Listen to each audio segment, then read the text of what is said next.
Hello दोस्तों, आज के टॉपिक में हम प्राविधिक कला इंटरमीडिएट का जो सेक्शन बी होता है उसमें से जो दूसरा 6 नंबर का क्वेश्चन आता है तिरछी लिखाई वाले अक्षर, उसको बहुत ही आसान तरीके से लिखेंगे और ग्राफ द्वारा उसको समझाएंगे। स्टार्टिंग में क्या करना है, पहले पेज के ऊपर से कुछ दूरी पर लगभग 6 या 7 सेंटीमीटर नीचे एक पड़ी रेखा पर मार्किंग कर लेनी है। उसके बाद में ये राइट साइड में पहले मार्किंग करनी है, उसके बाद में लेफ्ट साइड में भी 7 सेंटीमीटर पर एक चाप काट लेनी है, पॉइंट रख देनी है। और उसके बाद में दोनों पॉइंटों को पड़ी रेखा में आसानी से मिला लेंगे। इससे क्या होता है कि जो रेखा बनेगी वो एकदम 180 डिग्री पर बनेगी पेज के अकॉर्डिंग। और इसके बाद में इसी पड़ी रेखा पर लेफ्ट साइड में कम से कम 2 सेंटीमीटर की दूरी छोड़ करके एक चाप काटनी है और इसी चाप पर प्रकार में कुछ दूरी लेकर के लगभग 1.5 या 2 सेंटीमीटर लेफ्ट साइड में एक चाप काटनी है और उसी दूरी से राइट साइड में एक चाप काटनी है। और उसके बाद में जो राइट साइड पे चाप काटे हैं प्रकार की नोक को रखनी है और आधे से अधिक की दूरी को लेकर के ऊपर एक चाप काटनी है। आधे से अधिक की दूरी होनी चाहिए, कम नहीं होनी चाहिए। पहले लेफ्ट साइड से काटेंगे और उसके बाद में वही जो दूरी है उसको राइट साइड में रखेंगे जैसा कि वीडियो में दिखाया जा रहा है।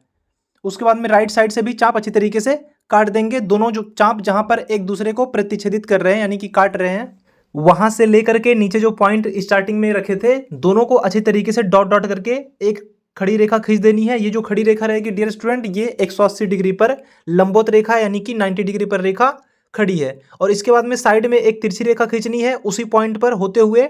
और डियर स्टूडेंट, जो प्राविधिक कला में तिरछे अक्षर लिखने के लिए आते हैं 6 नंबर के क्वेश्चन में, वो 1.5 सेंटीमीटर में लिखने के लिए आते हैं। तो 1.5 सेंटीमीटर की दूरी पर जो खड़ी रेखा है उस पर एक चाप काट देनी है। इसके बाद में जो खड़ी रेखा है उसके निचले पॉइंट से प्रकार की नोक को रखते हुए प्रकार में एक छोटी सी दूरी लेनी है और एक चाप काटनी है। और इसके बाद में जहां पर चाप काटा गया है जो दूरी है प्रकार में, दूरी वही रहेगी, कम ज़्यादा बिल्कुल भी नहीं होनी चाहिए। जहां पर चाप काटा गया है फिर से प्रकार की नोक वहां पर रखेंगे, फिर एक चाप ऊपर काटेंगे, फिर उसके बाद में प्रकार को उठाते हुए जहां पर चाप काटा गया है प्रकार की नोक को फिर रखेंगे, फिर चाप काटते हुए ऊपर बढ़ेंगे। डियर स्टूडेंट, ये प्रोसेस 7 बार किया जाएगा यानी कि 7 चाप ध्यानपूर्वक अच्छी तरीके से काटनी है। और इसके बाद में ऊपर का जो 7वां चाप काटा गया है और जो खड़ी रेखा पर 1.5 सेंटीमीटर पर चाप काटा गया है, इंच पटरी को उस पर अच्छी तरीके से रखनी है और लाइनों को मिला देनी है। और इसके बाद में एक सेट स्क्वायर लेनी है और उसको सरकाते हुए टच करते हुए लेफ्ट साइड में ले जाएंगे।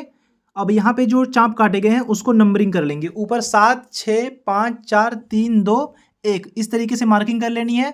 अब यहाँ पे जो इक्वेशन होता है इसका लिखने का वो होता है 2:3:2 यानी कि 2:3:2 के रेशियो में होता है। तो ऊपर जो 7वां चाप है उसके ठीक नीचे 5वें चाप पे मिलाएंगे और उसके बाद में 3 चाप का गैप करते हुए दूसरे चाप पे अच्छी तरीके से मिलाएंगे। तो जो इसका रेशियो होगा 2:3:2 का रेशियो हो जाएगा। और इसके बाद में यही अनुपात राइट साइड में भी करना है। तो राइट साइड में पहले एक पड़ी रेखा पर चाप काट लेनी है और उसके बाद में प्रकार में कोई सी भी एक दूरी लेकर के जहां पर चाप काटे हैं वहां पर प्रकार की नोक को रखते हुए लेफ्ट और राइट साइड में 2 चाप काटनी है और उसके बाद में प्रकार की नोक को राइट साइड में रखनी है।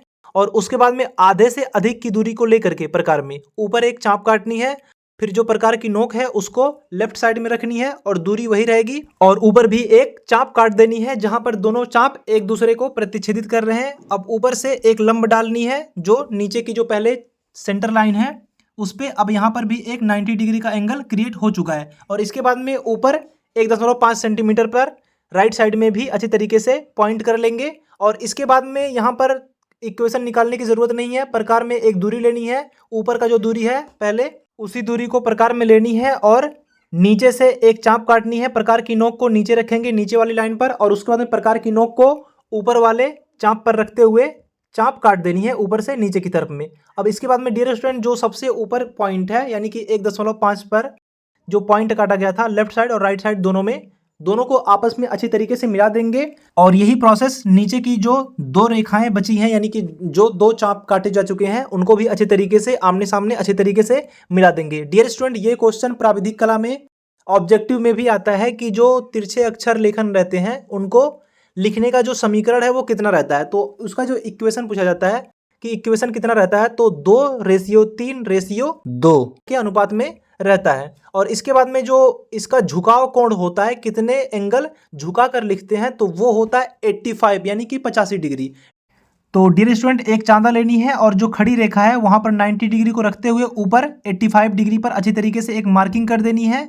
और इसके बाद में चांदा की मदद से जो ऊपर चाप काटे हैं उसकी मदद से जो नीचे का 90 डिग्री का नीचे जो लाइन है एकदम नीचे पॉइंट, यानी कि जो तीसरा कॉलम बनाया गया है उसमें अच्छी तरीके से तिरछा करते हुए मिला देंगे।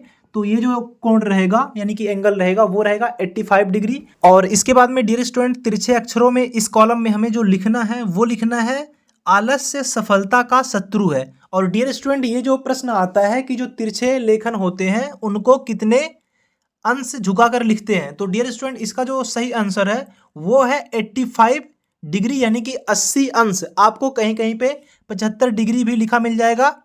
तो डियर स्टूडेंट ऑथेंटिक जो आंसर है वो है 85 डिग्री। आप 85 डिग्री पर ही अच्छी तरीके से लिख कर आइएगा क्योंकि ये जो आंसर है वो ऑथेंटिक है। और शब्दों को व्यवस्थित तरीके से लिखने का एक तरीका जो है कि उसको माप लेना, जैसे कि ऊपर आलस्य जो लिखा है लगभग 3 सेंटीमीटर में कंप्लीट है, तो उसको हम नीचे मार्किंग जो करेंगे वो लगभग 4 सेंटीमीटर में करेंगे क्योंकि लगभग 1 सेंटीमीटर का गैप रहेगा, बीच में गैप भी रहना चाहिए। तो ऊपर जो तिरछी रेखा खींची गई है वहाँ पर 4 सेंटीमीटर का मार्किंग करेंगे और नीचे से जो रेखा है पड़ी रेखा वहाँ पर 4 सेंटीमीटर पर मार्किंग करते हुए उसको तिरछी रेखा में मिला देनी है।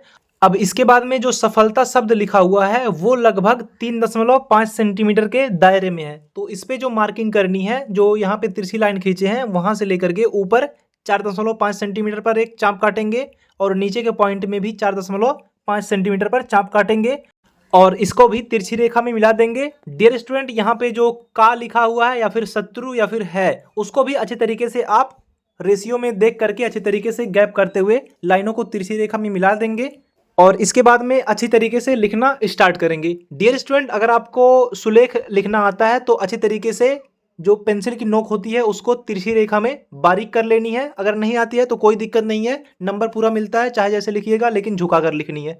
अब जैसे कि आलस से लिख रहे हैं तो यहाँ पर जो नरकुल की एक पेंसिल आती थी, सॉरी पेंसिल नहीं रहती थी, वो लकड़ी का ही रहता था, नरकुल का जो पौधा होता है उसको काट करके तिरछा बनाया जाता था जो कि देवनागरी लिपि में लिखा जाता था। तो आपको उस पर ज़्यादा ध्यान नहीं देना है, जैसी आपकी राइटिंग है उसको थोड़ा तिरछा करते हुए लेकिन सीधा रहना चाहिए, यानी कि तिरछा रहना चाहिए लाइनें लेकिन सीधी रहनी चाहिए। तो उसको अच्छे तरीके से जैसा कि 85 डिग्री का एंगल दिखाया जा रहा है, जो खड़ी रेखाएं खींचेंगे जैसे कि आ ल और उसके बाद में आधा से उसके बाद में यह आ रहा है, तो यह का जो साइड वाला लाइन है उसको अच्छे तरीके से थोड़ा सा तिरछा करके ही बनाना है। अब इसके बाद में आलस्य के बाद जैसे कि सफलता लिख रहे हैं तो स्टार्टिंग में जो रे बनाते हैं वो तो थोड़ा कर्व में होते हुए तिरछा रहेगा, लेकिन जो खड़ी रेखा खींचेंगे वो थोड़ा सा तिरछा रहेगा। जैसे कि 85 डिग्री का एंगल साइड में दिखाई दे रहा है, सभी जितने भी लगभग 1 2 3 4 यानी कि 4 या 5 कॉलम खड़े किए हुए हैं, तो उनको अच्छे तरीके से देखते हुए उसको ध्यान में रखते हुए जो 85 डिग्री का एंगल है उसी एंगल में जो खड़ी रेखाएं खींचेंगे। जैसे कि यहाँ पे ता लेटर बनाया जा रहा है तो ता पे जो खड़ी लेटर है उसकी मात्रा है उसको भी अच्छी तरीके से तिरछा करते हुए ही बनाएंगे। और डियर स्टूडेंट अगर आपको सुलेख लिखना अच्छी तरीके से नहीं आता है, हैंड राइटिंग में लिखने नहीं आता है तो कोई दिक्कत नहीं है, जो भी आपकी राइटिंग है हैंड राइटिंग है उसको अच्छी तरीके से लिखिएगा, बस 85 डिग्री में लिखना है।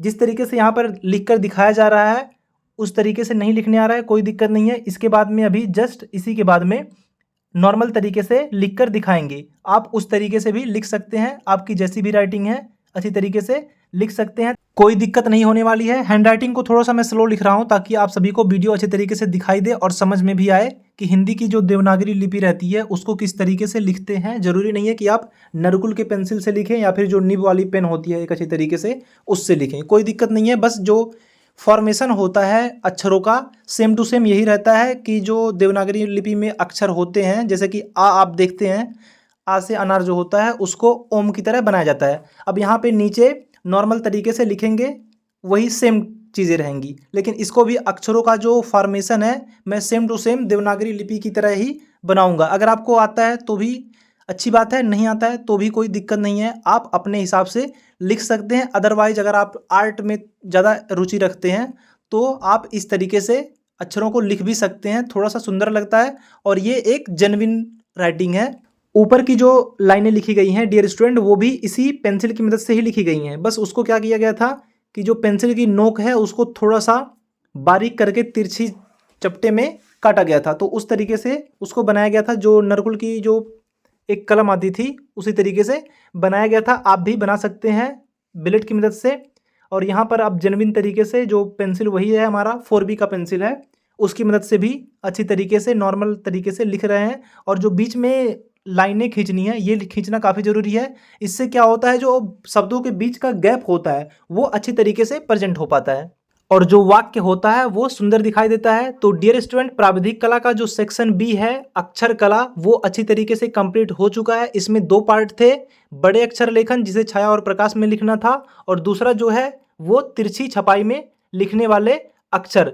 तो डियर स्टूडेंट, ये वीडियो कैसा लगा है कमेंट सेक्शन में जरूर लिखिएगा, और अगर आप चैनल पर नए हो तो चैनल को सब्सक्राइब कीजिए, और वीडियो अगर अच्छा लगा है तो लाइक जरूर करें। और डियर स्टूडेंट, इसके बाद में जो अगला चैप्टर है वो है उच्च कोटि की मापनियां। हालांकि ये अथवा में करके आता है 12 नंबर में, उसको भी कंप्लीट किया जाएगा। और जो स्मृति चित्रण में प्रश्न आते हैं उसको लाइव क्लास में कंप्लीट किया जाएगा। आज का जो लाइव क्लास है वो 4:30 पर आयोजित किया गया है, तो शाम को 4:30 पर मिलते हैं लाइव क्लास में। तब तक के लिए नमस्कार।